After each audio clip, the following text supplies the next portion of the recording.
Hi hello ನಮಸ್ಕಾರ. ನಾನು ನಿಮ್ಮ Satish. Welcome to Yathiraj creations. ಪ್ರಿಯ ವಿದ್ಯಾರ್ಥಿಗಳೇ, ಇವತ್ತು second P U C computer science question paper pattern ಯಾವ ಥರ ಇರುತ್ತೆ ಮತ್ತು ಬ್ಲೂ ಪ್ರಿಂಟ್ನ ಅರ್ಥ ಮಾಡ್ಕೊಳ್ಳೋದು ಹೇಗೆ, ಬ್ಲೂ ಪ್ರಿಂಟ್ ಪ್ರಕಾರ ಯಾವ ಥರ ಯಾವ್ಯಾವ ಚಾಪ್ಟರಿಂದ ಎಷ್ಟೆಷ್ಟು ಮಾರ್ಕ್ಸಿಗೆ ಬರುತ್ತೆ ಮತ್ತು ಯಾವ ಕ್ವಶನ್ ನಂಬರ್ಗೆ ಯಾವ ಚಾಪ್ಟರ್ ಬರುತ್ತೆ, ಯಾವ ಚಾಪ್ಟರಿಂದ ಯಾವ ಕ್ವಶನ್ ನಂಬರಲ್ಲಿ ಕ್ವಶನ್ ಬಂದಿರುತ್ತೆ ಅನ್ನೋದನ್ನು ಇವತ್ತಿನ ಒಂದು ವಿಡಿಯೋದಲ್ಲಿ ತಿಳ್ಕೊತಾ ಹೋಗೋಣ. ಸೊ ನಾನು ಇನ್ನೊಂದು ವಿಡಿಯೋದಲ್ಲಿ ಚಾಪ್ಟರ್ ವೈಸ್ ಇಂಪಾರ್ಟೆಂಟ್ ಕ್ವಶನ್ಸ್ ಯಾವ ಥರ ಬರುತ್ತೆ ಅನ್ನೋದನ್ನು ಇನ್ನೊಂದು ವಿಡಿಯೋದಲ್ಲಿ ಮಾಡ್ತೀನಿ. ಸೊ ಈ ವಿಡಿಯೋದಲ್ಲಿ ಯಾವ ಒಂದು ಕ್ವಶನ್ ನಂಬರು, ಯಾವ ಕ್ವಶನ್ ನಂಬರು ಎಷ್ಟು ಮಾರ್ಕ್ಸಿಗೆ ಬರುತ್ತೆ, ಯಾವ ಚಾಪ್ಟರಿಂದ ಬರುತ್ತೆ ಅನ್ನೋದನ್ನು ಈ ಒಂದು ವಿಡಿಯೋದಲ್ಲಿ ತಿಳಿಸ್ತಾ ಹೋಗ್ತೀನಿ ಪ್ರಿಯ ವಿದ್ಯಾರ್ಥಿಗಳೇ. ಸೊ ನಿಮಗೆ ಗೊತ್ತಿರುವ ಹಾಗೆ ಫಸ್ಟು ಕ್ವಶನ್ ಪೇಪರ್ ಪ್ಯಾಟ್ರನ್ ಅರ್ಥ ಮಾಡ್ಕೊಳ್ಳೋಣ. ಓಕೆ, ನಿಮಗೆ ಗೊತ್ತಿರೋ ಹಾಗೆ second P U C computer science question ಪೇಪರಲ್ಲಿ ಮೇನ್ ಆ್ಯನ್ಯುವಲ್ ಎಕ್ಸಾಮ್ ಕ್ವಶನ್ ಪೇಪರಲ್ಲಿ ಟೋಟಲ್ 44 ಕ್ವಶನ್ಸ್ ಇರುತ್ತೆ. ಆ 44 ಕ್ವಶನ್ಸಲ್ಲಿ ಟೋಟಲ್ ಆಗಿ ನಿಮಗೆ 105 ಮಾರ್ಕ್ಸ್ಗೆ ಕ್ವಶನ್ ಪೇಪರ್ ಸೆಟ್ ಆಗಿರುತ್ತೆ. ಬಟ್ ಆದರೆ ನೀವು ಅಟೆಂಡ್ ಮಾಡಬೇಕಾಗಿರೋದು ಓದ್ಲಿ 70 ಮಾರ್ಕ್ಸಿಗೆ ಮಾತ್ರ. ನೀವು 70 ಮಾರ್ಕ್ಸ್ಗೆ ಥಿಯರಿ ಎಕ್ಸಾಮ್ ಬರೀತೀರಾ, ಇನ್ನು 30 ಮಾರ್ಕ್ಸ್ಗೆ ನಿಮ್ಗೆ ಗೊತ್ತಿರೋ ಹಾಗೆ ಪ್ರಾಕ್ಟಿಕಲ್ ಎಕ್ಸಾಮ್ ಇರುತ್ತೆ. ಈಗ ನಮ್ಮ ಒಂದು ಥಿಯರಿ ಕ್ವಶನ್ ಪೇಪರಲ್ಲಿ 44 ಕ್ವಶನ್ಸ್ ಏನಿರುತ್ತೆ ಅದರಲ್ಲಿ ಕ್ವಶನ್ ನಂಬರ್ 1ಇಂದ ಕ್ವಶನ್ ನಂಬರ್ 15ವರೆಗೆ 1 ಮಾರ್ಕ್ ಕ್ವಶನ್ಸ್ಗಳಾಗಿರುತ್ತೆ. ಅಂದರೆ MCQ ಕ್ವಶನ್ಸ್ಗಳಾಗಿರುತ್ತೆ. ಅದನ್ನು ನಾವು ಮಲ್ಟಿಪಲ್ ಚಾಯ್ಸ್ ಕ್ವಶನ್ಸ್ ಅಂತ ಏನು ಹೇಳ್ತೀವಿ, ಇದು 15 ಕ್ವಶನ್ಸ್ ಇರುತ್ತೆ. 15 ಕ್ವಶನ್ಸ್ನ ನೀವು ಅಟೆಂಡ್ ಮಾಡಬೇಕಾಗತ್ತೆ. ಇದರಲ್ಲಿ ಯಾವುದೇ ಎಕ್ಸ್ಟ್ರಾ ಕ್ವಶನ್ಸ್ಗಳು ಬರೋದಿಲ್ಲ. ಹೇಳಿದಾಗೆ ನಿಮಗೆ ಕ್ವಶನ್ ನಂಬರ್ 1ಇಂದ ಕ್ವಶನ್ ನಂಬರ್ 15ವರೆಗೆ MCQ ಕ್ವಶನ್ಸ್ಗಳಿರುತ್ತೆ. ಅಂದರೆ 1 ಮಾರ್ಕ್ ಕ್ವಶನ್ಸ್ ಇರುತ್ತೆ. ಇದರಲ್ಲಿ 15 ಕ್ವಶನ್ಸ್ ಇರುತ್ತೆ. 15 ಕ್ವಶನ್ಸ್ನು ಸಹ ನೀವು ಆನ್ಸರ್ ಮಾಡಬೇಕು. Okay, next question number 16 to question number 20 fill in the blanks ಇರುತ್ತೆ. ಇದರಲ್ಲಿ 5 ಕ್ವಶನ್ಸ್ಗಳಿರುತ್ತೆ. ನೀವು 5 ಕ್ವಶನ್ಸ್ ಅಟೆಂಡ್ ಮಾಡಬೇಕು. ಇದರಲ್ಲೂ ಸಹ ಅಷ್ಟೇ, ಯಾವುದೇ ರೀತಿಯಾದಂಥ ಎಕ್ಸ್ಟ್ರಾ ಕ್ವಶನ್ಸ್ಗಳು ಬಂದಿರೋದಿಲ್ಲ. ಸೊ ಕ್ವಶನ್ ನಂಬರ್ 1ಇಂದ ಕ್ವಶನ್ ನಂಬರ್ 20ವರೆಗೆ ಏನಿದೆ ಇದೆಲ್ಲ 1 ಮಾರ್ಕ್ ಕ್ವಶನ್ಸ್ಗಳಿದೆಲ್ಲ. ಸೊ ಈ 1 ಮಾರ್ಕ್ ಕ್ವಶನ್ಸ್ಗಳಲ್ಲಿ ನಿಮಗೆ ಯಾವುದೇ ರೀತಿಯಾದಂಥ ಎಕ್ಸ್ಟ್ರಾ ಕ್ವಶನ್ಸ್ಗಳನ್ನ ಕೇಳಿರಲ್ಲ, ಎಕ್ಸ್ಟ್ರಾ ಕ್ವಶನ್ಸ್ಗಳು ಯಾವುದೂ ಬರಲ್ಲ. ಸೊ ಫಸ್ಟು ಕ್ವಶನ್ ನಂಬರ್ 1ಇಂದ ಕ್ವಶನ್ ನಂಬರ್ 15 MCQ ಆಗಿರುತ್ತೆ. ಕ್ವಶನ್ ನಂಬರ್ 16ಇಂದ question number 20 fill in the blanks ಕ್ವಶನ್ಸ್ಗಳಾಗಿರುತ್ತೆ. ನೆಕ್ಸ್ಟು 2 ಮಾರ್ಕ್ಸ್ಗೆ ನಿಮಗೆ ಕ್ವಶನ್ ನಂಬರ್ 21ಇಂದ ಕ್ವಶನ್ ನಂಬರ್ 27ವರೆಗೆ ಟೋಟಲಾಗಿ 7 ಕ್ವಶನ್ಸ್ ಇರುತ್ತೆ. ಬಟ್ ಆದರೆ ನೀವು ಅಟೆಂಡ್ ಮಾಡಬೇಕಾಗಿರೋದು ಓನ್ಲಿ 4 ಕ್ವಶನ್ಸ್ ಮಾತ್ರ ಅಟೆಂಡ್ ಮಾಡಬೇಕು ನೀವು. ಇದು 2 ಮಾರ್ಕ್ಸ್ ಕ್ವಶನ್ಸ್ ಆಗಿರುತ್ತೆ. 2 ಮಾರ್ಕ್ಸ್ಗೆ ಕ್ವಶನ್ ನಂಬರ್ 21ಇಂದ ಕ್ವಶನ್ ನಂಬರ್ 27ವರೆಗೆ 7 ಕ್ವಶನ್ಸ್ ಇರುತ್ತೆ. ಇದರಲ್ಲಿ ನೀವು ಯಾವುದಾದ್ರೂ ಓನ್ಲಿ 4 ಕ್ವಶನ್ಸ್ನ ಮಾತ್ರ ಅಟೆಂಡ್ ಮಾಡಬೇಕು. ಓಕೆ, ನೆಕ್ಸ್ಟು 3 ಮಾರ್ಕ್ಸ್ಗೆ ನಿಮಗೆ ಕ್ವಶನ್ ನಂಬರ್ 28ಇಂದ ಕ್ವಶನ್ ನಂಬರ್ 34ವರೆಗೆ ನಿಮಗೆ 3 ಮಾರ್ಕ್ಸು ಟೋಟಲ್ 7 ಕ್ವಶನ್ಸ್ ಇರುತ್ತೆ. ಇದರಲ್ಲೂ ಅಷ್ಟೇ ನೀವು ಓನ್ಲಿ 4 ಕ್ವಶನ್ಸ್ ಮಾತ್ರ ನೀವೇನು ಮಾಡಬೇಕು, ಅಟೆಂಡ್ ಮಾಡಬೇಕಾಗತ್ತೆ. ಸೊ ನೆಕ್ಸ್ಟ್ ನೋಡಿ, 5 ಮಾರ್ಕ್ಸ್ಗೆ ನಿಮಗೆ 2 ಪಾರ್ಟ್ಸ್ ಬರುತ್ತೆ. Part D and part E ಅಂತ ಹೇಳಿ 2 ಪಾರ್ಟ್ಸ್ ಬರುತ್ತೆ 5 ಮಾರ್ಕ್ಸ್ ಕ್ವಶನ್ಸ್ಗಳು. ನೋಡಿ, ಪಾರ್ಟ್ ಡಿನಲ್ಲಿ ಕ್ವಶನ್ ನಂಬರ್ 35ಇಂದ ಕ್ವಶನ್ ನಂಬರ್ 41ವರೆಗೆ ಟೋಟಲ್ ಆಗಿ 7 ಕ್ವಶನ್ಸ್ ಇರುತ್ತೆ. ಬಟ್ ಆದರೆ ನೀವು ಅಟೆಂಡ್ ಮಾಡಬೇಕಾಗಿರೋದು ಓನ್ಲಿ 4 ಮಾತ್ರ. ಪಾರ್ಟ್ ಡಿನಲ್ಲಿ 5 ಮಾರ್ಕ್ಸ್ದು ಕ್ವಶನ್ ನಂಬರ್ 35ಇಂದ ಕ್ವಶನ್ ನಂಬರ್ 41ವರೆಗೆ 7 ಕ್ವಶನ್ಸ್ ಬರುತ್ತೆ. ಅದರಲ್ಲಿ ನೀವು 4 ಮಾತ್ರ ಅಟೆಂಡ್ ಮಾಡಬೇಕು. ನೆಕ್ಸ್ಟ್ ಅದೇ 5 ಮಾರ್ಕ್ಸ್ ಕ್ವಶನ್ಸು ಪಾರ್ಟ್ ಇ ಕೂಡ ಒಂದಿದೆ.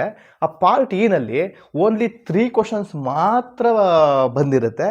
ನೀವು ಅದರಲ್ಲಿ 2 ಕ್ವಶನ್ಸ್ನ ಅಟೆಂಡ್ ಮಾಡಲೇಬೇಕು ಪಾರ್ಟ್ ಇನಲ್ಲಿ. ಸೊ ಈ ಪಾರ್ಟ್ ಇ ಕ್ವಶನ್ಸು ನಾವು ಹಾರ್ಟ್ ಅಂತ ಏನು ಹೇಳ್ತೀವಿ, ಅಂದರೆ ಹೈ ಆರ್ಡರ್ ಥಿಂಕಿಂಗ್ ಕ್ವಶನ್ಸ್ ಅಂತ ಏನು ಹೇಳ್ತೀವಿ, ಆ ಹೈ ಆರ್ಡರ್ ಥಿಂಕಿಂಗ್ ಕ್ವಶನ್ಸ್ಗಳಾಗಿರೋದ್ರಿಂದ ಈ ಪಾರ್ಟ್ ಇ ಕ್ವಶನ್ಸ್ನ ನೀವು ಅಟೆಂಡ್ ಮಾಡಬೇಕಂದ್ರೆ ಒಂದು ಸ್ವಲ್ಪ ಥಿಂಕ್ ಮಾಡಿ ಆನ್ಸರ್ ಮಾಡಬೇಕಾಗತ್ತೆ.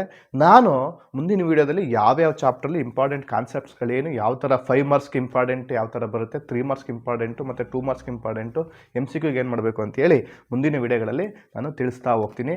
ಸೊ ಇವತ್ತಿನ ಸೆಷನ್ನಲ್ಲಿ ಯಾವ ಚಾಪ್ಟರಿಂದ ಎಷ್ಟು ಮಾರ್ಕ್ಸಿಗೆ ಬರುತ್ತೆ ಮತ್ತು ಯಾವ ಕ್ವಶನ್ ನಂಬರ್ ಆಗಿರುತ್ತೆ ಅನ್ನೋದನ್ನು ಕಂಪ್ಲೀಟ್ ತಿಳಿಸ್ತಾ ಹೋಗ್ತೀನಿ. ಸೊ ಹಾಗಾದರೆ ನೆಕ್ಸ್ಟು ನೋಡೋಣ. ನೋಡಿ, ಸೊ ಇದು ನಿಮಗೆ ಒಂದು ಬ್ಲೂ ಪ್ರಿಂಟ್ ಅನಲೈಸೇಷನ್. ಇದು second P U C computer science blue print ಆಗಿರೋದ್ರಿಂದ ನೋಡಿ, ಇದು ನಿಮಗೆ ನೀವು ರೆಫರ್ ಮಾಡಲಿ, ಸಿಂಪಲಾಗಿ ರೆಫರ್ ಮಾಡಲಿ ಅಂತ ಹೇಳ್ಬಿಟ್ಟು ಇದನ್ನು ಹಾಕಿದ್ದೀನಿ. ಇದನ್ನು ರೆಫರ್ ಮಾಡಿ. ಇದರಲ್ಲಿ ಯಾವ ಚಾಪ್ಟರಿಂದ ಎಷ್ಟೆಷ್ಟು ಮಾರ್ಕ್ಸ್ ಬರುತ್ತೆ ಅಂತೇಳಿ ಕಂಪ್ಲೀಟ್ ಡಿಸ್ಕ್ರಿಪ್ಷನ್ನು ಇದರಲ್ಲಿ ನಿಮಗೆ ಸಿಗುತ್ತೆ. ಸೊ ನಿಮಗೆ ಸರ್ ಎಷ್ಟು ಚಾಪ್ಟರ್ ಓದಬೇಕು ಸರ್ ನಾವು ಅಂದರೆ, ಟೋಟಲ್ ನಿಮಗೆ ಅಕಾರ್ಡಿಂಗ್ ಟು ಸಿಲೆಬಸ್ಸು ನಿಮಗೆ ಸೆಕೆಂಡ್ PUC ಕಂಪ್ಯೂಟರ್ ಸೈನ್ಸಲ್ಲಿ ಟೋಟಲಾಗಿ ನಿಮಗೆ 13 ಚಾಪ್ಟರ್ಸ್ ಇದೆ. ಬಟ್ ಆದರೆ last chapter project based learning ಅಂತ ಏನು ಹೇಳ್ತೀವಿ, ಈ ಚಾಪ್ಟ್ರಿಂದ ನಿಮಗೆ ಯಾವುದೇ ರೀತಿಯಾದಂಥ ಕ್ವಶನ್ಸ್ಗಳು ಬರೋದಿಲ್ಲ. ಹಾಗಾಗಿ ನೀವು ಓನ್ಲಿ 12 ಚಾಪ್ಟರ್ಸ್ನ ಓದ್ಕೊಂಡ್ರೆ ಸಾಕು. ಯಾವ್ಯಾವ ಚಾಪ್ಟರಿಂದ ಎಷ್ಟೆಷ್ಟು ಮಾರ್ಕ್ಸಿಗೆ ಬರುತ್ತೆ, ಯಾವ ಚಾಪ್ಟರ್ನ ಜಾಸ್ತಿ ಕಾನ್ಸಂಟ್ರೇಟ್ ಮಾಡಬೇಕು ಅಂತೇಳಿ ನಾನು ಈ ಒಂದು ಈ ಚಾರ್ಟಲ್ಲಿ ಇಲ್ಲಿ ಡಿಸ್ಪ್ಲೇ ಆಗ್ತಾ ಇದೆ ನೋಡಿ. ಸೊ ಇದನ್ನು ರೆಫರ್ ಮಾಡಿ. ನೆಕ್ಸ್ಟ್ ಇದನ್ನೇ ನಾನು ಇನ್ಡೆಪ್ತಾಗಿ ಯಾವ ಚಾಪ್ಟರಿಂದ ಎಷ್ಟು ಮಾರ್ಕ್ಸಿಗೆ ಬರುತ್ತೆ, question number with question number ಯಾವ್ದು ಬರುತ್ತೆ ಅಂತೇಳಿ ಈಗ ನೆಕ್ಸ್ಟು ಹೇಳ್ತಾ ಹೋಗ್ತೀನಿ. ಸೊ ಹಾಗಾದರೆ ಬನ್ನಿ ನೋಡೋಣ. ಫಸ್ಟ್ ಚಾಪ್ಟರಿಂದ, chapter 1 exception handling in Python. Exception handling in ಪೈಥಾನಿಂದ ಪ್ರಿಯ ವಿದ್ಯಾರ್ಥಿಗಳೇ ನೀವು ನೋಡಿರ್ಬೋದು, ಒಂದು MCQ ಕ್ವಶನ್ಸ್ ಬರುತ್ತೆ, ಒಂದು ಫಿಲ್ ಇನ್ ದ ಬ್ಲಾಂಕ್ಸ್ ಬರುತ್ತೆ, ಒಂದು 3 ಮಾರ್ಕ್ಸ್ ಕ್ವಶನ್ ಬರುತ್ತೆ. ಈ ಚಾಪ್ಟ್ರಿಂದ ನಿಮಗೆ ಟೋಟಲಾಗಿ 5 ಮಾರ್ಕ್ಸಿಗೆ ಬರುತ್ತೆ. ಈ ಫಸ್ಟ್ ಚಾಪ್ಟ್ರಿಂದ, chapter 1 exception handling in Python ಅಂತ ಏನು ಹೇಳ್ತೀವಿ, ಈ ಚಾಪ್ಟ್ರಿಂದ ನಿಮಗೆ 5 ಮಾರ್ಕ್ಸಿಗೆ ಬರುತ್ತೆ. ನಾನು ಮುಂದಿನ ವಿಡಿಯೋಗಳಲ್ಲಿ ಚಾಪ್ಟರ್ ವೈಸ್ ಇಂಪಾರ್ಟೆಂಟ್ ಕ್ವಶನ್ಸ್ ಅಂತ ಅಂದಾಗ ಯಾವ್ಯಾವ ಥರ ಕ್ವಶನ್ಸ್ ಬರುತ್ತೆ, 3 ಮಾರ್ಕ್ಸ್ಗೆ ಯಾವ ಥರ ಬರುತ್ತೆ, MCQ ಯಾವ ಥರ ಬರುತ್ತೆ ಸರ್, ಯಾವ್ಯಾವ ಥರ ಕ್ವಶನ್ಸ್ನ ನಾವು ಅಂದರೆ ನೋಡ್ಕೋಬೇಕು ಸರ್, ಯಾವ ಥರ ಪ್ರಿಪೇರ್ ಆಗಬೇಕು ಅಂತೇಳಿ ನಾನು ಚಾಪ್ಟರ್ ವೈಸ್ ಇಂಪಾರ್ಟೆಂಟ್ ಕ್ವಶನ್ಸ್ ಅಂತ ಒಂದು ವಿಡಿಯೋ ಮಾಡ್ತೀನಿ. ಅದರಲ್ಲಿ ಕಂಪ್ಲೀಟಾಗಿ ಚಾಪ್ಟರ್ ವೈಸು ಹೇಳ್ತಾ ಹೋಗ್ತೀನಿ. ಸೊ ಇವಾಗ ಜಸ್ಟ್ ಬ್ಲೂ ಪ್ರಿಂಟ್ನ ಮತ್ತು ಕ್ವಶನ್ ಪೇಪರ್ ಪ್ಯಾಟ್ರನ್ನ ಮಾತ್ರ ಅರ್ಥ ಮಾಡ್ಕೊತಿರೋದ್ರಿಂದ ಸೊ ಯಾವ್ಯಾವ ಚಾಪ್ಟರ್ಗೆ ಎಷ್ಟೆಷ್ಟು ಮಾರ್ಕ್ಸ್ ಬರುತ್ತೆ ಅಂತ ತಿಳ್ಕೊತಾ ಹೋಗೋಣ. ಸೊ MCQ ಕ್ವಶನ್ ಏನು ಬರುತ್ತೆ, ಅದು ಕ್ವಶನ್ ನಂಬರ್ 1 ಚಾಪ್ಟರ್ 1ಇಂದ ಬರುತ್ತೆ 1 ಮಾರ್ಕ್ಸ್ಗೆ. And then question number 16 fill in the blanks question ಆಗಿರುತ್ತೆ, ಅದು ಚಾಪ್ಟರ್ 1ಇಂದ ಬರುತ್ತೆ. ಆ್ಯಂಡ್ ದೆನ್ 3 ಮಾರ್ಕ್ಸ್ ಕ್ವಶನಲ್ಲಿ ಕ್ವಶನ್ ನಂಬರ್ 28 ಏನು ಬರುತ್ತೆ, ಅದು ಚಾಪ್ಟರ್ 1ಇಂದ ಬರುತ್ತೆ, ಅದು 3 ಮಾರ್ಕ್ಸ್ ಕ್ವಶನ್ ಆಗಿರುತ್ತೆ. ಸೊ ಹಾಗಾದರೆ ನೆಕ್ಸ್ಟು ಚಾಪ್ಟರ್ 2ಇಂದ ನೋಡಿ, ಫೈಲ್ ಹ್ಯಾಂಡ್ಲಿಂಗ್ ಇನ್ ಪೈಥಾನ್ ಅಂತ ಹೇಳ್ತೀವಿ. ಈ ಫೈಲ್ ಹ್ಯಾಂಡ್ಲಿಂಗ್ ಇನ್ ಪೈಥಾನಲ್ಲಿ ನಿಮಗೆ ಸೇಮ್ ಇದರಲ್ಲೂ ಅಷ್ಟೇ 5 ಮಾರ್ಕ್ಸಿಗೆ ಬರುತ್ತೆ. ಸೊ ಅದರಲ್ಲಿ MCQ 1 ಕ್ವಶನ್ಸ್ ಬರುತ್ತೆ, fill in the blanks 1 questions ಬರುತ್ತೆ, ಮತ್ತು 3 ಮಾರ್ಕ್ಸ್ಗೆ 1 ಕ್ವಶನ್ಸ್ ಬರುತ್ತೆ. MCQ ಕ್ವಶನ್ ಏನು ಬರುತ್ತೆ, ಅದು ಕ್ವಶನ್ ನಂಬರ್ 2 1 ಮಾರ್ಕ್ಗೆ ಚಾಪ್ಟರ್ 2ದಾಗಿರುತ್ತೆ. And then question number 17 fill in the ಬ್ಲಾಂಕ್ಸಿಗೆ ಏನು ಬರುತ್ತೆ, ಅದು ಸಹ ಚಾಪ್ಟರ್ 2 ಆಗಿರುತ್ತೆ. ಆ್ಯಂಡ್ ದೆನ್ ಕ್ವಶನ್ ನಂಬರ್ 29 ಬರುತ್ತಲ್ಲ, ಅದು 3 ಮಾರ್ಕ್ಸ್ ಕ್ವಶನ್ನು ಚಾಪ್ಟರ್ 2ಇಂದ ಬರುತ್ತೆ. ಟೋಟಲ್ ಆಗಿ ಚಾಪ್ಟರ್ 2ಇಂದ 5 ಮಾರ್ಕ್ಸ್ಗೆ ಬರುತ್ತೆ. ಆ್ಯಂಡ್ ದೆನ್ ಚಾಪ್ಟರ್ 3 ಸ್ಟಾಕ್ ಅಂತ ಹೇಳ್ತೀವಿ. ಈ ಸ್ಟಾಕ್ ಚಾಪ್ಟರ್ನ ಟೋಟಲ್ ಆಗಿ ನಿಮಗೆ 8 ಮಾರ್ಕ್ಸಿಗೆ ಬರುತ್ತೆ. ಇದರಲ್ಲಿ ಒಂದು MCQ ಬರುತ್ತೆ, ಒಂದು 2 ಮಾರ್ಕ್ಸ್ ಕ್ವಶನ್ 1 ಬರುತ್ತೆ, ಆ್ಯಂಡ್ ದೆನ್ 5 ಮಾರ್ಕ್ಸ್ ಕ್ವಶನ್ 1 ಬರುತ್ತೆ. ಕ್ವಶನ್ ನಂಬರ್ 3 MCQಗೆ ಏನು ಬರುತ್ತೆ, ಅದು ಸ್ಟಾಕ್ ಚಾಪ್ಟರಿಂದನೇ ಬರುತ್ತೆ. ಆ್ಯಂಡ್ ದೆನ್ ಕ್ವಶನ್ ನಂಬರ್ 21 2 ಮಾರ್ಕ್ಸ್ಗೆ ಏನು ಕ್ವಶನ್ಸ್ ಬರುತ್ತೆ, ಅದು ಸಹ ಸ್ಟಾಕ್ ಚಾಪ್ಟರ್ದಾಗಿರುತ್ತೆ. ಆ್ಯಂಡ್ ದೆನ್ 5 ಮಾರ್ಕ್ಸ್ಗೆ ಪಾರ್ಟ್ ಡಿನಲ್ಲಿ 5 ಮಾರ್ಕ್ಸ್ಗೆ ಪಾರ್ಟ್ ಡಿನಲ್ಲಿ ಕ್ವಶನ್ ನಂಬರ್ 35 ಏನು ಬರುತ್ತೆ, ಇದು ಸಹ ಸ್ಟಾಕ್ ಚಾಪ್ಟರಿಂದ ಬರುತ್ತೆ. ಆ್ಯಂಡ್ ದೆನ್ ನೆಕ್ಸ್ಟ್ ಚಾಪ್ಟರ್ಗೆ ಹೋಗೋಣ. ನೆಕ್ಸ್ಟ್ ಚಾಪ್ಟರ್ 4 ಕ್ಯೂ ಅಂತ ಏನು ಹೇಳ್ತೀವಿ. ಈ ಚಾಪ್ಟರಿಂದನೂ ಅಷ್ಟೇ ಟೋಟಲ್ ಆಗಿ ನಿಮಗೆ 8 ಮಾರ್ಕ್ಸಿಗೆ ಬರುತ್ತೆ ಮೇನ್ ಎಕ್ಸಾಮ್ಗೆ. ಅದರಲ್ಲಿ ಒಂದು MCQ ಬರುತ್ತೆ, 2 ಮಾರ್ಕ್ಸ್ಗೆ 1 ಕ್ವಶನ್ಸ್ ಬರುತ್ತೆ, ಆ್ಯಂಡ್ 5 ಮಾರ್ಕ್ಸ್ಗೆ ಪಾರ್ಟ್ ಡಿನಲ್ಲಿ 1 ಕ್ವಶನ್ಸ್ ಬರುತ್ತೆ. ಕ್ವಶನ್ ನಂಬರ್ 4 MCQ ಕ್ವಶನ್ನು ಕ್ಯೂ ಚಾಪ್ಟರ್ದಾಗಿರುತ್ತೆ. And then question number 22 2 marks question ಆಗಿರುತ್ತೆ, ಅದು ಕ್ಯೂ ಚಾಪ್ಟರಿಂದ ಬರುತ್ತೆ. And then question number 36 5 marks question ಆಗಿರುತ್ತೆ, ಅದು ಪಾರ್ಟ್ ಡಿಗೆ ಬರುತ್ತೆ. ಪ್ರಿಯ ವಿದ್ಯಾರ್ಥಿಗಳೇ, ನೆಕ್ಸ್ಟ್ ಚಾಪ್ಟರ್ 5 ಶಾರ್ಟಿಂಗ್ ಅಂತ ಹೇಳ್ತೀವಿ. ಸೊ ಪ್ರಿಯ ವಿದ್ಯಾರ್ಥಿಗಳೇ, ನಿಮಗೆ ಗೊತ್ತಿರುವ ಹಾಗೆ ಚಾಪ್ಟರ್ 5 ಶಾರ್ಟಿಂಗು ಮತ್ತು ಚಾಪ್ಟರ್ 6 ಸರ್ಚಿಂಗ್ ಏನಿದೆ, ಇದು ಸ್ವಲ್ಪ ಪ್ರತಿಯೊಬ್ಬರು ಓದಲೇಬೇಕಾಗಿರ್ತಕ್ಕಂಥ ಚಾಪ್ಟರ್ಸ್ಗಳು. ಏನಕ್ಕೆ ಅಂದರೆ ಚಾಪ್ಟರ್ 5ಇಂದ ನಿಮಗೆ 5 ಮಾರ್ಕ್ಸ್ಗೆ ಪಾರ್ಟ್ ಇನಲ್ಲಿ 1 ಕ್ವಶನ್ಸ್ ಬರುತ್ತೆ. ಸೊ ಅದು ಆಲ್ಮೋಸ್ಟ್ ಪ್ರಾಬ್ಲಮೇ ಆಗಿರುತ್ತೆ. ನಿಮಗೆ ಆಲ್ರೆಡಿ ಗೊತ್ತಿರಲಿ, there are 3 types of sorting ಮೆಥಡ್ಸ್ಗಳಿದೆ. ಬಬಲ್ ಶಾರ್ಟ್ ಆಗಿರ್ಬೋದು, ಇನ್ಸರ್ಷನ್ ಶಾರ್ಟ್ ಆಗಿರ್ಬೋದು, ಅಥವಾ ಸೆಲೆಕ್ಷನ್ ಶಾರ್ಟ್ಗಳಾಗಿರ್ಬೋದು. ಈ ಶಾರ್ಟಿಂಗ್ ಟೆಕ್ನಿಕ್ಸ್ ಅಥವಾ ಶಾರ್ಟಿಂಗ್ ಮೆಥಡ್ಸ್ ಅಂತ ಏನು ಹೇಳ್ತೀವಿ, ಇದನ್ನು ನಾವು ಆ ಪ್ರಾಬ್ಲಮ್ಸ್ಗಳನ್ನ ಕೆಲವೊಂದು ಎಲಿಮೆಂಟ್ಸ್ಗಳನ್ನ ಕೊಟ್ಟಾಗ ಅದನ್ನು ನಾವೇನು ಮಾಡಬೇಕಾಗತ್ತೆ, ಪ್ರಾಪರ್ ಆರ್ಡ್ರಲ್ಲಿ ಯಾವುದಾದ್ರು ಒಂದು ಮೆಥಡ್ ಯೂಸ್ ಮಾಡ್ಕೊಂಡು ಅರೇಂಜ್ ಮಾಡಬೇಕಾಗತ್ತೆ. ಇದೊಂದು ಪ್ರಾಬ್ಲಮೆಟಿಕ್ ಕ್ವಶನ್ಸು ನಿಮಗೆ ನಿಮಗೆ ಈ ಚಾಪ್ಟ್ರಿಂದ ಬರುತ್ತೆ. ಮತ್ತು ಏನಕ್ಕೆ ಇದನ್ನು ಕಾನ್ಸಂಟ್ರೇಟ್ ಮಾಡಬೇಕು ಅಂದರೆ ನಾನು ಆವಾಗಲೇ ಹೇಳಿದಾಗೆ ಪಾರ್ಟ್ ಇನಲ್ಲಿ 3 ಕ್ವಶನ್ಸ್ ಬರುತ್ತೆ ಅಂತ ಏನು ಹೇಳಿದ್ನಲ್ಲ, ಆ 3 ಕ್ವಶನಲ್ಲಿ ಒಂದು ಕ್ವಶನ್ನು ಈ ಚಾಪ್ಟ್ರಿಂದ ಬರುತ್ತೆ, ಅಂದರೆ ಚಾಪ್ಟರ್ 5 ಸ್ಟಾರ್ಟಿಂಗಿಂದ ಬರುತ್ತೆ. ಸೊ ಹಾಗಾದರೆ ನೋಡೋಣ. ಫಸ್ಟು ನೋಡಿ, ಈ ಚಾಪ್ಟ್ರಿಂದ MCQ 2 ಕ್ವಶನ್ಸ್ ಬರ್ತಾ ಇದೆ. ಕ್ವಶನ್ ನಂಬರ್ 5 ಆ್ಯಂಡ್ 6 ಚಾಪ್ಟರ್ 5 ಇಂದ ಬರುತ್ತೆ. MCQಗೆ 1 ಮಾರ್ಕ್ ಕ್ವಶನ್ಸ್ ಅಲ್ಲಿಂದ ಬರ್ತಾ ಇದೆ. ಈ ಚಾಪ್ಟರಿಂದ ಟೋಟಲ್ ಆಗಿ 10 ಮಾರ್ಕ್ಸಿಗೆ ಬರುತ್ತೆ. ಸೊ MCQ 2 ಕ್ವಶನ್ಸ್ ಬರುತ್ತೆ. ನೆಕ್ಸ್ಟು ಫಿಲ್ ಇನ್ ದ ಬ್ಲಾಂಕ್ಸ್ಗೆ ಇದೆ. ಈ ಚಾಪ್ಟರಿಂದ ಯಾವುದೇ ಕ್ವಶನ್ಸ್ಗಳು ಬರಲ್ಲ, ಮತ್ತು 2 ಮಾರ್ಕ್ಸ್ ಕ್ವಶನ್ಸ್ ಯಾವುದು ಬರಲ್ಲ. 3 ಮಾರ್ಕ್ಸ್ಗೆ 1 ಕ್ವಶನ್ಸ್ ಬರುತ್ತೆ. ಕ್ವಶನ್ ನಂಬರ್ 30 3 ಮಾರ್ಕ್ಸ್ಗೆ ಚಾಪ್ಟರ್ 5 ಇಂದನೇ ಬರುತ್ತೆ. ಆ್ಯಂಡ್ ದೆನ್ ನಾನು ಆಲ್ರೆಡಿ ಹೇಳಿದಾಗ question number 42, question number 43, question number 44 ಇದು ಪಾರ್ಟ್ ಇನಲ್ಲಿ 5 ಮಾರ್ಕ್ಸ್ಗೆ ಬರ್ತಕ್ಕಂಥ ಕ್ವಶನ್ಸ್ಗಳು. ಅದರಲ್ಲಿ ಕ್ವಶನ್ ನಂಬರ್ 42 ಏನು ಬರುತ್ತೆ ಅದು ಚಾಪ್ಟರ್ 5 ಸ್ಟಾರ್ಟಿಂಗ್ ಚಾಪ್ಟ್ರಿಂದನೇ ಬರುತ್ತೆ.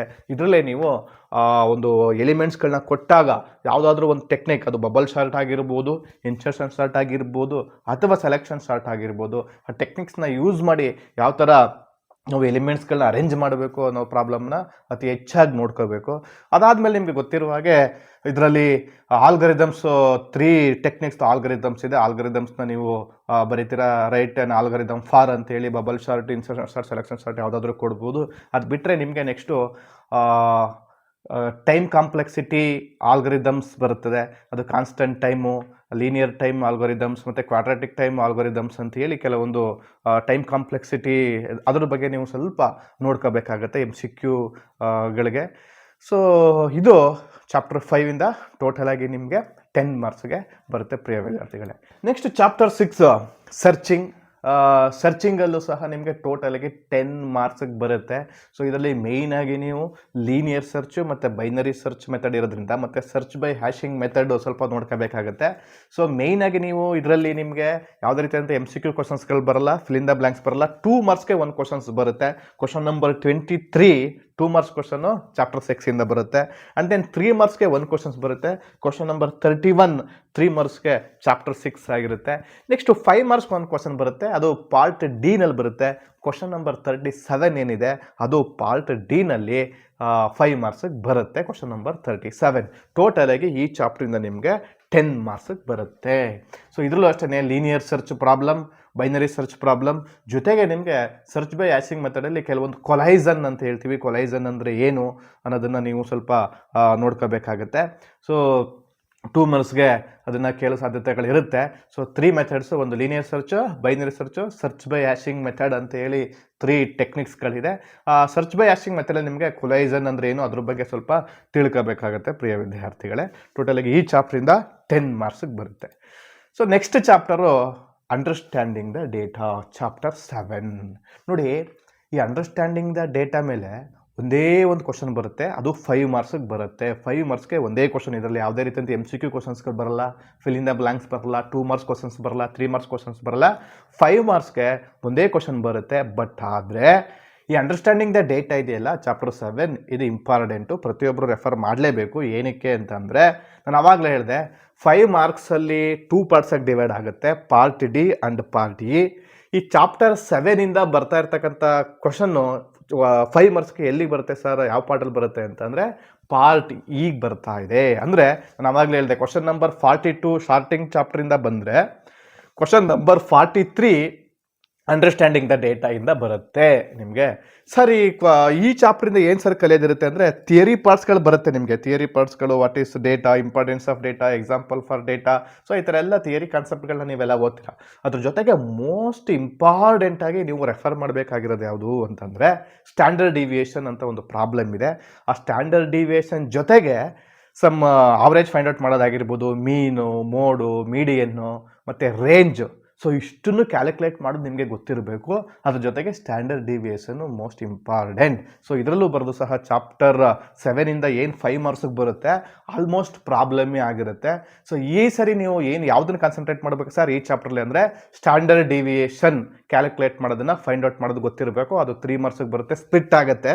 ಸ್ಟ್ಯಾಂಡರ್ಡ್ ಡಿವಿಯೇಷನ್ ಕ್ಯಾಲ್ಕುಲೇಟ್ ಮಾಡೋದಕ್ಕೆ 3 ಮಾರ್ಕ್ಸಿಗೆ ಕೊಟ್ಟರೆ ಅದ್ರ ಜೊತೆಗೆ ಏನು ಮಾಡ್ತಾರೆ, ರೇಂಜ್ ಕ್ಯಾಲ್ಕುಲೇಟ್ ಮಾಡೋದಕ್ಕೆ ಹೇಳ್ಬೋದು, ಅಥವಾ ಅವರೇಜ್ ಕ್ಯಾಲ್ಕುಲೇಟ್ ಮಾಡೋಕ್ಕೆ ಹೇಳ್ಬೋದು, ಅಥವಾ ಮೀಡಿಯನ್ ಆಗಿರ್ಬೋದು, ಮೋಡ್ ಆಗಿರುತ್ತೆ. 2 ಮಾರ್ಕ್ಸ್ ಕ್ಯಾಲ್ಕುಲೇಟ್ ಮಾಡೋಕ್ಕೆ ಹೇಳ್ತಾರೆ. ಸೊ 3 ಮಾರ್ಕ್ಸ್ಗೆ ಸ್ಟ್ಯಾಂಡರ್ಡ್ ಡಿವಿಯೇಷನ್, 2 ಮಾರ್ಕ್ಸ್ಗೆ ಅದರಲ್ಲಿ ಮೀನು, ಮೋಡು, ಮೀಡಿಯನ್ ಆ್ಯಂಡ್ ರೇಂಜಿಂದ ಯಾವುದಾದ್ರೂ ಒಂದು 2 ಮಾರ್ಕ್ಸ್ಗೆ, ಟೋಟಲ್ 5 ಮಾರ್ಕ್ಸ್ಗೆ ಮರ್ಜು ಮಾಡಿ ನಿಮಗೆ ಪಾರ್ಟ್ ನಲ್ಲಿ ಕ್ವಶನ್ ನಂಬರ್ 43 ಬರುತ್ತೆ. ಸೊ ಈ ಚಾಪ್ಟ್ರಿಂದ 5 ಮಾರ್ಕ್ಸ್ಗೆ ಒಂದೇ ಕ್ವಶನ್ಸ್ ಬರುತ್ತೆ. ಈ ಚಾಪ್ಟ್ರಿಂದ ಅದು ಪಾರ್ಟ್ ಈಗ ಬರುತ್ತೆ. ಸೊ ಹಾಗಾಗಿ ಪ್ರತಿಯೊಬ್ಬರು ಕಂಪ್ಯೂಟರ್ ಸೈನ್ಸ್ ತಗೊಂಡಿರ್ತಕ್ಕಂಥ ಎಲ್ಲ ವಿದ್ಯಾರ್ಥಿಗಳು ಈಸಿ ಇದೆ. ಸ್ಟ್ಯಾಂಡರ್ಡ್ ಡಿವಿಯೇಷನ್ ಕ್ಯಾಲ್ಕುಲೇಟ್ ಮಾಡೋದು ಅದು ಈಸಿ ಇದೆ. ಅದು ಮತ್ತು ನಾನು ಇಷ್ಟೊತ್ತು ಏನು ಹೇಳಿದೆ, ಮೀನ್ ಕ್ಯಾಲ್ಕುಲೇಟ್ ಮಾಡೋದಾಗಿರ್ಬೋದು, ಮೋಡ್ ಆಗಿರ್ಬೋದು, ಮೀಡಿಯನ್ ಆಗಿರ್ಬೋದು, ರೇಂಜ್ ಆಗಿರ್ಬೋದು, ಅದನ್ನು ಅರ್ಥ ಮಾಡ್ಕೊಂಡು ಯಾವ ಥರ ಕ್ಯಾಲ್ಕುಲೇಟ್ ಮಾಡೋದು ಅಂತ ಗೊತ್ತಾದರೆ ಈಸಿಯಾಗಿ 5 ಮಾರ್ಕ್ಸ್ನ ನೀವು ಸ್ಕೋರ್ ಮಾಡಬಹುದು. And then next chapter 8 database concept ಅಂತ ಹೇಳ್ತೀವಿ. ಈ ಡೇಟಾಬೇಸ್ ಕಾನ್ಸೆಪ್ಟು ಮತ್ತು ನೆಕ್ಸ್ಟ್ ಚಾಪ್ಟರ್ ಬರುತ್ತೆ ನಿಮಗೆ, ಚಾಪ್ಟರ್ 9 SQL ಅಂತೇಳಿ. ಇವೆರಡೂ ಕೂಡ ಒಂದಕ್ಕೊಂದು ಸ್ವಲ್ಪ ಸಿಮಿಲರ್ ಅನಿಸುತ್ತೆ ನಿಮಗೆ. ಯಾಕೆ ಅಂದರೆ ನಾವು SQL ಅಂತ ಏನು ಹೇಳ್ತೀವಿ, ಸ್ಟ್ರಕ್ಚರ್ಡ್ ಕ್ವೆರಿ ಲ್ಯಾಂಗ್ವೇಜ್ ಅಂತ ಏನು ಹೇಳ್ತೀವಿ, ಈ ಸ್ಟ್ರಕ್ಚರ್ಡ್ ಕ್ವೆರಿ ಲ್ಯಾಂಗ್ವೇಜ್ನ ನಾವು ಯೂಸ್ ಮಾಡೋದೇ ಈ ಡೇಟಾಬೇಸ್ನ ಹ್ಯಾಂಡಲ್ ಮಾಡೋದಕ್ಕೆ. ಸೊ ಹಾಗಾಗಿ ಒಂದಕ್ಕೊಂದು ನಿಮಗೆ ಸ್ವಲ್ಪ ಸಿಮಿಲರ್ ಅಂತ ಅನಿಸುತ್ತೆ. ಸೊ ಈಗ ನೋಡಿ, ಇದು ಮೋಸ್ಟ್ ಇಂಪಾರ್ಟೆಂಟ್ ಚಾಪ್ಟರ್ ಅಂತಲೇ ಹೇಳ್ಬೇಕು. ಯಾಕೆ ಅಂತಂದರೆ ನಿಮಗೆ ಈ ಡೇಟಾಬೇಸ್ ಕಾನ್ಸೆಪ್ಟಿಂದ 12 ಮಾರ್ಕ್ಸಿಗೆ ಬರ್ತಾ ಇದೆ. ಇದೇ ಚಾಪ್ಟರ್ ನಿಮಗೆ 12 ಮಾರ್ಕ್ಸಿಗೆ ಬರ್ತಾ ಇದೆ. ನೋಡಿ, ಈ ಚಾಪ್ಟರಿಂದ ಒಂದು MCQ ಬರುತ್ತೆ, question number 7 MCQ question chapter 8ಇಂದನೇ ಬರ್ತಾ ಇದೆ. ಮತ್ತು ನೆಕ್ಸ್ಟ್ ಒಂದು ಫಿಲ್ ಇನ್ ದ ಬ್ಲಾಂಕ್ಸ್ ಬರುತ್ತೆ, ಕ್ವಶನ್ ನಂಬರ್ 18, ಅದು ಸಹ ಫಿಲ್ ಇನ್ ದ ಬ್ಲಾಂಕ್ಸ್ಗೆ ಏನು ಬರುತ್ತೆ, ಅದು ಚಾಪ್ಟರ್ 8 ಆಗಿರುತ್ತೆ. ಆ್ಯಂಡ್ ದೆನ್ 2 ಮಾರ್ಕ್ಸ್ಗೆ 1 ಕ್ವಶನ್ಸ್ ಬರುತ್ತೆ, ಅದು question number 24, 2 marks question chapter 8ಇಂದನೇ ಆಗಿರುತ್ತೆ. ನೆಕ್ಸ್ಟ್ 3 ಮಾರ್ಕ್ಸ್ಗೆ 1 ಕ್ವಶನ್ಸ್ ಬರುತ್ತೆ, ಅದು ಸಹ ಕ್ವಶನ್ ನಂಬರ್ 32, 3 ಮಾರ್ಕ್ಸ್ಗೆ ಏನು ಬರುತ್ತೆ, ಅದು ಡೇಟಾಬೇಸ್ ಕಾನ್ಸೆಪ್ಟೇ ಆಗಿರುತ್ತೆ. ನೆಕ್ಸ್ಟ್ 5 ಮಾರ್ಕ್ಸ್ಗೆ 1 ಕ್ವಶನ್ಸ್ ಬರುತ್ತೆ, ಅದು ಪಾರ್ಟ್ ನಲ್ಲಿ 1 ಕ್ವಶನ್ ಬರುತ್ತೆ, ಕ್ವಶನ್ ನಂಬರ್ 38, ಅದು ಡೇಟಾಬೇಸ್ ಕಾನ್ಸೆಪ್ಟೇ ಆಗಿರುತ್ತೆ. ಸೊ ಈ ಚಾಪ್ಟರ್ನ ನಿಮಗೆ ಟೋಟಲಾಗಿ 12 ಮಾರ್ಕ್ಸಿಗೆ ಬರ್ತಾ ಇದೆ. ಅಂದರೆ ಅರ್ಥ ಮಾಡ್ಕೊಳ್ಳಿ. ಸೊ ಈ ಚಾಪ್ಟ್ರಿಂದ MCQ 1 ಕ್ವಶನ್ಸ್ ಬರುತ್ತೆ, fill in the blanks 1 questions ಬರುತ್ತೆ, 2 ಮಾರ್ಕ್ಸ್ 1 ಕ್ವಶನ್ಸ್ ಬರುತ್ತೆ, 3 ಮಾರ್ಕ್ಸ್ 1 ಕ್ವಶನ್ಸ್ ಬರುತ್ತೆ, ಮತ್ತು 5 ಮಾರ್ಕ್ಸ್ 1 ಕ್ವಶನ್ಸ್ ಬರುತ್ತೆ. ನೀವು ಈ ಚಾಪ್ಟರ್ನ ಕಂಪ್ಲೀಟಾಗಿ ಕಲಿತ್ರೆ 5 ಮಾರ್ಕ್ಸ್ 1 ಅಟೆಂಡ್ ಮಾಡ್ಬೋದು, 3 ಮಾರ್ಕ್ಸ್ 1 ಕ್ವಶನ್ ಅಟೆಂಡ್ ಮಾಡ್ಬೋದು, 2 ಮಾರ್ಕ್ಸ್ 1 ಕ್ವಶನ್ಸ್ ಅಟೆಂಡ್ ಮಾಡ್ಬೋದು, ಮತ್ತು ಫಿಲ್ ಇನ್ ದ ಬ್ಲಾಂಕ್ಸು MCQನೂ ಸಹ ಅಟೆಂಡ್ ಮಾಡಬಹುದು. ಸೊ ಹಾಗಾಗಿ ಸ್ವಲ್ಪ ಈಸಿ ಇರುತ್ತೆ ನಿಮಗೆ. ಇದರಲ್ಲಿ ನೀವು ಮೇಯ್ನಾಗಿ ಕೀ ಕಾನ್ಸೆಪ್ಟ್ಗಳಾಗಿರ್ಬೋದು, ಅಥವಾ ಲಿಮಿಟೇಷನ್ಸ್ ಆಫ್ ಫೈಲ್ ಸಿಸ್ಟಮ್ ಆಗಿರ್ಬೋದು, ಅಥವಾ ಡೇಟಾಬೇಸ್ ಸೈಕಲ್ಗಳಾಗಿರ್ಬೋದು, ಈ ಥರ ಕೆಲವೊಂದು ಕ್ವಶನ್ಸ್ಗಳು ಬರುತ್ತೆ. ನಾನು ಇನ್ನೂ ಇನ್ಡೆಪ್ತಾಗಿ ಆಮೇಲೆ ಇದು ಡೇಟಾಬೇಸ್ ಟರ್ಮ್ಸ್ ಅಂತ ಬರುತ್ತೆ, ಆಟ್ರಿಬ್ಯೂಟ್ ಅಂದ್ರೇನು, ಮತ್ತು ಟಪಲ್ ಅಂದ್ರೇನು, ಡೊಮೈನ್ ಅಂದ್ರೇನು, ಡಿಗ್ರಿ ಅಂದ್ರೇನು, ಕಾರ್ಡಿನಾಲಿಟಿ ಅಂದ್ರೇನು, ಈ ಥರ ಕೆಲವೊಂದು ಕ್ವಶನ್ಸ್ಗಳು ಬರುತ್ತೆ. ಇದೆಲ್ಲ ಮೋಸ್ಟ್ ಇಂಪಾರ್ಟೆಂಟಾಗಿ ರೆಫರ್ ಮಾಡಬೇಕು. ಸೊ ಇದು ನೆಕ್ಸ್ಟು ನಾನು ಚಾಪ್ಟರ್ ವೈಸ್ ಇಂಪಾರ್ಟೆಂಟ್ ಕ್ವಶನ್ಸ್ ಹೇಳ್ಬೇಕಾದ್ರೆ ಇದನ್ನೆಲ್ಲ ಹೇಳ್ತೀನಿ. ಸೊ ಇವಾಗ ಗೊತ್ತಿರಲಿ ನಿಮಗೆ, ಚಾಪ್ಟರ್ 8ಇಂದ 12 ಮಾರ್ಕ್ಸಿಗೆ ಬರುತ್ತೆ. ಸೊ ಎಲ್ಲ ಮೇನಲ್ಲೂ ಒಂದೊಂದು ಕ್ವಶನ್ಸ್ ಬರ್ತಾ ಇದೆ. ಸೊ ಅವರು ಚಾಪ್ಟರ್ 9 SQL, ಇದು one of the most important chapter ಅಂತಲೇ ಹೇಳಬೇಕು. ಯಾಕೆ ಅಂದರೆ ಈ ಚಾಪ್ಟ್ರಿಂದ ನಿಮಗೆ ಟೋಟಲಾಗಿ 15 ಮಾರ್ಕ್ಸಿಗೆ ಬರ್ತಾ ಇದೆ. ಸೊ ನೀವು ಎಕ್ಸಾಮ್ನ ಅಟೆಂಡ್ ಮಾಡೋದೇ 70 ಮಾರ್ಕ್ಸ್ಗಾದರೆ ಅದರಲ್ಲಿ 15 ಮಾರ್ಕ್ಸು SQL ಅನ್ನೋ ಚಾಪ್ಟ್ರಿಂದನೇ ಬರ್ತಾ ಇದೆ, ಚಾಪ್ಟರ್ 9ಇಂದ. ಸೊ ಇದು ನಾಟ್ ಓನ್ಲಿ ಫಾರ್ ಥಿಯರಿಗೆ ಮಾತ್ರ ಅಲ್ಲ, ನೀವು ಪ್ರಾಕ್ಟಿಕಲ್ ಎಕ್ಸಾಮಲ್ಲೂ ಸಹ SQL ಮೇಲೆ ಟೋಟಲ್ 4 ಪ್ರೋಗ್ರಾಮ್ಸ್ ಇರುತ್ತೆ. 4 ಪ್ರೋಗ್ರಾಮ್ಸು ಸಹ SQL ಚಾಪ್ಟರ್ದೇ ಆಗಿರುತ್ತೆ. ನೀವು ಈ ಚಾಪ್ಟರ್ನ ರೆಫರ್ ಮಾಡಿದ್ರೆ ಪ್ರಾಕ್ಟಿಕಲ್ಗೂ ಹೆಲ್ಪ್ ಆಗುತ್ತೆ, ಆ್ಯಂಡ್ ದೆನ್ ಥಿಯರಿಗೂ ಸಹ ಹೆಲ್ಪ್ ಆಗುತ್ತೆ. ಸೊ ನೋಡಿ, ಮೋಸ್ಟ್ ಇಂಪಾರ್ಟೆಂಟಾಗಿ 1 ಮಾರ್ಕ್ದು ಟೋಟಲಾಗಿ ಇದರಿಂದ 5 ಕ್ವಶನ್ಸ್ಗಳು ಬರುತ್ತೆ. ಅಂದರೆ MCQಗೆ 3 ಕ್ವಶನ್ಸ್ ಬರುತ್ತೆ, ಫಿಲ್ ಇನ್ ದ ಬ್ಲಾಂಕ್ಸ್ಗೆ 2 ಕ್ವಶನ್ಸ್ ಬರುತ್ತೆ. ಟೋಟಲಾಗಿ 5 ಕ್ವಶನ್ಸು 1 ಮಾರ್ಕ್ ಆಗಿರೋದ್ರಿಂದ ಸೊ ಇದು ಮೋಸ್ಟ್ ಇಂಪಾರ್ಟೆಂಟಾಗಿ ನೀವು ಕಾನ್ಸಂಟ್ರೇಟ್ ಮಾಡಲೇಬೇಕು. ಹೈಯೆಸ್ಟ್ ಸ್ಕೋರ್ ಮಾಡ್ತೀವಿ ಸರ್, ನಾವು ಔಟ್ ಆಫ್ 4 ಸ್ಕೋರ್ ಮಾಡ್ತೀವಿ ಅಂತನೋರು ಈ ಚಾಪ್ಟರ್ನ ಸ್ಕಿಪ್ ಮಾಡಿದ್ರೆ ನೀವು 2 ಮಾರ್ಕ್ಸು 3 ಮಾರ್ಕ್ಸ್ಗೆ ಬೇಕಾದರೆ ನೀವು ಆಪ್ಷನ್ಸ್ ಆಗಿ ತೊಗೋಬೋದು. ಬಟ್ ಆದರೆ 1 ಮಾರ್ಕ್ಗೆ ಯಾವುದೇ ರೀತಿಯಂಥ ಎಕ್ಸ್ಟ್ರಾ ಕ್ವಶನ್ಸ್ಗಳು ಬರದೇ ಇರೋದ್ರಿಂದ 5 ಮಾರ್ಕ್ಸ್ಗೆ SQL ಚಾಪ್ಟ್ರಿಂದನೇ ಬರ್ತಾ ಇರೋದ್ರಿಂದ ಇದು ಮೋಸ್ಟ್ ಇಂಪಾರ್ಟೆಂಟು, ಮತ್ತು ಮೋರ್ ಕಾನ್ಸಂಟ್ರೇಟ್ ಮಾಡಲೇಬೇಕು ನೀವು ಈ ಚಾಪ್ಟರ್ ಮೇಲೆ. ಸೊ ಹಾಗಾದರೆ ನೋಡೋಣ. ನೋಡಿ, MCQಗೆ 3 ಕ್ವಶನ್ಸ್ ಬರ್ತಾ ಇದೆ ಈ ಚಾಪ್ಟರಿಂದ. ಅದರಲ್ಲಿ ಕ್ವಶನ್ ನಂಬರ್ 8, 9, 10 ಏನು ಬರುತ್ತೆ MCQನಲ್ಲಿ, ಕ್ವಶನ್ ನಂಬರ್ 8, 9 ಆ್ಯಂಡ್ 10 SQL ಚಾಪ್ಟರ್ದೇ ಆಗಿರುತ್ತೆ. ಮತ್ತು ಫಿಲ್ ಇನ್ ದ ಬ್ಲಾಂಕ್ಸಲ್ಲಿ ಕ್ವಶನ್ ನಂಬರ್ 19 ಆ್ಯಂಡ್ 20 ಅದು ಸಹ SQL ಚಾಪ್ಟರ್ದೇ ಆಗಿರುತ್ತೆ. ಮತ್ತು 2 ಮಾರ್ಕ್ಸ್ಗೆ 1 ಕ್ವಶನ್ಸ್ ಬರುತ್ತೆ, ಕ್ವಶನ್ ನಂಬರ್ 25 SQL ಚಾಪ್ಟರ್ ಆಗಿರುತ್ತೆ. ಆ್ಯಂಡ್ 3 ಮಾರ್ಕ್ಸ್ಗೆ 1 ಕ್ವಶನ್ಸ್ ಬರುತ್ತೆ, ಕ್ವಶನ್ ನಂಬರ್ 33 ಅದು ಸಹ SQL ಚಾಪ್ಟರ್ದಾಗಿರುತ್ತೆ. ಆ್ಯಂಡ್ ದೆನ್ ಇದು ಇಂಪಾರ್ಟೆಂಟು ನಿಮಗೆ. ನಾನು ಆವಾಗಲೇ ಹೇಳಿದೆ, 5 ಮಾರ್ಕ್ಸ್ದು ಪಾರ್ಟ್ ಡಿ ಮತ್ತು ಪಾರ್ಟ್ ಇ ಅಂತ 2 ಪಾರ್ಟ್ಸ್ ಇರುತ್ತೆ. ಪಾರ್ಟ್ ಇನಲ್ಲಿ 3 ಕ್ವಶನ್ಸ್ ಇರುತ್ತೆ. ಅದರಲ್ಲಿ ಕ್ವಶನ್ ನಂಬರ್ 42 ಸಾರ್ಟಿಂಗ್ ಆದರೆ, ಕ್ವಶನ್ ನಂಬರ್ 43 ಅಂಡರ್ಸ್ಟ್ಯಾಂಡಿಂಗ್ ದ ಡೇಟಾನ ಚಾಪ್ಟರ್ ಆದರೆ, ಕ್ವಶನ್ ನಂಬರ್ 44 ಬರೋದು ಈ SQL ಅನ್ನೋ ಚಾಪ್ಟರಿಂದ. ಸೊ ಇದರಲ್ಲಿ ನೀವೇನು ಮಾಡಬೇಕು, ಅವರೊಂದು ಟೇಬಲ್ ಕೊಟ್ಬಿಟ್ಟು ಅಲ್ಲಿ ಒಂದು 5 ಕ್ವಶನ್ಸ್ಗಳನ್ನ ಕೇಳಿರ್ತಾರೆ. ಆ ಏನು ಕ್ವಶನ್ಸ್ ಕೇಳಿರ್ತಾರೆ ಅದಕ್ಕೆ ನೀವು ಕ್ವೇರೀಸ್ ಅಂತಂದರೆ SQL ಕಮೆಂಟ್ಸ್ಗಳನ್ನ ಯೂಸ್ ಮಾಡಿ ನೀವು ಅವ್ರು ಏನು ಕ್ವಶನ್ಸ್ ಕೊಟ್ಟಿರ್ತಾರೆ ಅದಕ್ಕೆ ಆನ್ಸರ್ ಮಾಡಬೇಕಾಗತ್ತೆ. ಈಚ್ ಕ್ವೇರಿ ಬರೆದ್ರೆ ನಿಮಗೆ 1 ಮಾರ್ಕು ಸಿಗ್ತಾ ಹೋಗುತ್ತೆ. ಅದನ್ನ ಯಾವ ಥರ ಅಟೆಂಡ್ ಮಾಡಬೇಕು ಅಂತೇಳಿ ನಾನು ನೆಕ್ಸ್ಟ್ ವಿಡಿಯೋಗಳಲ್ಲಿ ಅದನ್ನು ತಿಳಿಸ್ಕೊಡ್ತೀನಿ. ಸೊ ಬಟ್ ಈ ಒಂದು ಚಾಪ್ಟರಿಂದ ನಿಮಗೆ ಟೋಟಲ್ 15 ಮಾರ್ಕ್ಸಿಗೆ ಬರೋದ್ರಿಂದ SQL ಚಾಪ್ಟರ್ನ ಆಲ್ಮೋಸ್ಟ್ ಎಲ್ಲರೂ ಕಾನ್ಸಂಟ್ರೇಟ್ ಮಾಡಿದ್ರೆ ಒಳ್ಳೆಯದು ಅಂತ ಹೇಳ್ತೀನಿ. ಮೋರ್ ಇಂಪಾರ್ಟೆಂಟ್ ಚಾಪ್ಟರ್ ಆಗಿರೋದ್ರಿಂದ ಇದು. ಓಕೆ, ನೆಕ್ಸ್ಟ್ ಮುಂದಿನ ಚಾಪ್ಟರ್ಗೆ ಹೋಗೋಣ. ನೆಕ್ಸ್ಟ್ ಚಾಪ್ಟರ್ 10 ಕಂಪ್ಯೂಟರ್ ನೆಟ್ವರ್ಕ್ಸ್ ಅಂತ ಹೇಳ್ತೀವಿ. ನೋಡಿ, ಕಂಪ್ಯೂಟರ್ ನೆಟ್ವರ್ಕ್ಸ್ ಇಂದ್ರೂ ಅಷ್ಟೇ ಇದು ಅಂದರೆ 12 ಮಾರ್ಕ್ಸಿಗೆ ಬರುತ್ತೆ. ಈ ಚಾಪ್ಟರಿಂದ 12 ಮಾರ್ಕ್ಸಿಗೆ ಬರುತ್ತೆ. ನೋಡಿ, MCQ ಕ್ವಶನ್ಸ್ 2 ಕ್ವಶನ್ಸ್ ಬರ್ತಾ ಇದೆ. Question number 11 and question number 12 ಎರಡೂ ಸಹ MCQ 2 MCQ ಕ್ವಶನ್ಸ್ಗಳು ಕಂಪ್ಯೂಟರ್ ನೆಟ್ವರ್ಕ್ಸ್ ಚಾಪ್ಟರ್ದಾಗಿರುತ್ತೆ. ಆ್ಯಂಡ್ ದೆನ್ 2 ಮಾರ್ಕ್ಸ್ಗೆ 1 ಕ್ವಶನ್ಸ್ ಬರುತ್ತೆ. ಕ್ವಶನ್ ನಂಬರ್ 26 ಕಂಪ್ಯೂಟರ್ ನೆಟ್ವರ್ಕ್ಸ್ ಆಗಿರುತ್ತೆ. ಆ್ಯಂಡ್ 3 ಮಾರ್ಕ್ಸ್ಗೆ 1 ಕ್ವಶನ್ಸ್ ಬರುತ್ತೆ. ಕ್ವಶನ್ ನಂಬರ್ 34 3 ಮಾರ್ಕ್ಸ್ ಕ್ವಶನ್ ಆಗಿರುತ್ತೆ. ಆ್ಯಂಡ್ ದೆನ್ 5 ಮಾರ್ಕ್ಸ್ಗೆ 1 ಕ್ವಶನ್ಸ್ ಬರುತ್ತೆ. ಪಾರ್ಟ್ ಡಿನಲ್ಲಿ ಬರ್ತಾ ಇದೆ. ಕ್ವಶನ್ ನಂಬರ್ 39 ಏನು ಬರುತ್ತೆ, ಕ್ವಶನ್ ನಂಬರ್ 39 ಪಾರ್ಟ್ ಡಿನಲ್ಲಿ 1 ಕ್ವಶನ್ ಬರುತ್ತೆ. ಸೊ 5 ಮಾರ್ಕ್ಸ್ಗೆ ಟೋಟಲ್ ಈ ಚಾಪ್ಟರಿಂದ 12 ಮಾರ್ಕ್ಸಿಗೆ ಬರುತ್ತೆ. ಆ್ಯಂಡ್ ದೆನ್ ನೀವು ಇದರಲ್ಲಿ 5 ಮಾರ್ಕ್ಸ್ಗೆ ಮೋಸ್ಟ್ ಇಂಪಾರ್ಟೆಂಟಾಗಿ ಯಾವುದನ್ನು ಸ್ಟಡಿ ಮಾಡಬೇಕು ಸರ್ ಅಂದರೆ ನಿಮ್ಗೆ ಆಲ್ರೆಡಿ ಗೊತ್ತಿರುವಾಗೆ, ಒಂದು what is network, explain the types of network. What is topology, explain the different types of topology. ಮತ್ತು ನೆಟ್ವರ್ಕಿಂಗ್ ಡಿವೈಸಸ್ ಮೋಸ್ಟ್ ಇಂಪಾರ್ಟೆಂಟು. ಅದ್ರ ಜೊತೆಗೆ ಎವಲ್ಯೂಷನ್ ಆಫ್ ನೆಟ್ವರ್ಕ್ ಅಥವಾ ಹಿಸ್ಟ್ರಿ ಆಫ್ ನೆಟ್ವರ್ಕ್ ಅಂತ ಹೇಳ್ತೀವಿ. ಮೇಜರಾಗಿ ನಿಮಗೆ 5 ಮಾರ್ಕ್ಸ್ಗೆ ಬರೋದು ಟೈಪ್ಸ್ ಆಫ್ ನೆಟ್ವರ್ಕಲ್ಲಿ. For example, explain the difference between PAN and LAN ಅಂತ ಕೇಳ್ಬೋದು, ಅಥವಾ ಲ್ಯಾನ್ ಆ್ಯಂಡ್ ಮ್ಯಾನ್ ಅಂತ ಕೇಳ್ಬೋದು. ಈ ಟೋಪಾಲಜೀಸ್ ಬಂದರೆ what is topology, explain the difference between star topology and ring topology ಅಂತ ಕೇಳ್ಬೋದು, ಅಥವಾ ಬಸ್ ಟೋಪಾಲಜಿ ಅಥವಾ ಮೆಶ್ ಟೋಪಾಲಜಿ ಅಂತ ಕೇಳ್ಬೋದು. ಸೊ ಈ ಥರ types of network and topologies more important, ಅಂದರೆ ಮೋಸ್ಟ್ ಇಂಪಾರ್ಟೆಂಟ್ ಆಗಿರುತ್ತೆ ಅದು. ಅದ್ರ ಜೊತೆಗೆ evolution of network and networking devices important. ಯಾಕೆಂದರೆ 2 ಮಾರ್ಕ್ಸ್ಗೆ ಮತ್ತು 3 ಮಾರ್ಕ್ಸ್ಗೆಲ್ಲ ಕ್ವಶನ್ಸ್ಗಳು ಬರೋದ್ರಿಂದ ಮೆನ್ಷನ್ ಎನಿ 2 ನೆಟ್ವರ್ಕಿಂಗ್ ಡಿವೈಸಸ್ ಅಂತ ಕೇಳ್ಬೋದು. ಅಥವಾ MCQಗೆ ಅದ್ರ ಡೆಫಿನೇಷನ್ಸ್ ಕೊಟ್ಬಿಟ್ಟು ನಿಮ್ಗೆ ಅದರ ನೆಟ್ವರ್ಕಿಂಗ್ ಡಿವೈಸ್ ಮೇಲೆ MCQಗೆ ಕೇಳ್ಬೋದು. 2 ಕ್ವಶನ್ಸ್ ಬರೋದ್ರಿಂದ MCQ ಕೇಳ್ಬೋದು.